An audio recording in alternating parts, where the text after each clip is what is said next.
கிருஷ்ணா,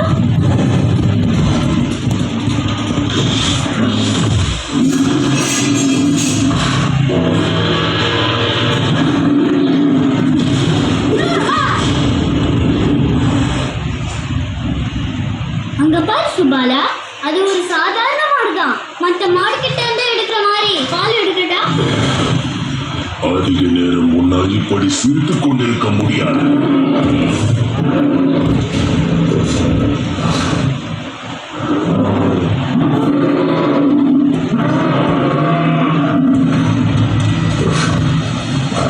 நீ பயங்கரமான ராட்சசன் இல்ல. என்னை பொறுத்த வரைக்கும் நீ ஒண்ணுமே கிடையாது. ஏன் இந்த பிருந்தாவனத்துல இருக்கிறவங்களை எல்லாம் பயமுறுத்துற? எனக்காக இங்க வந்திருக்கியா? அப்ப நேர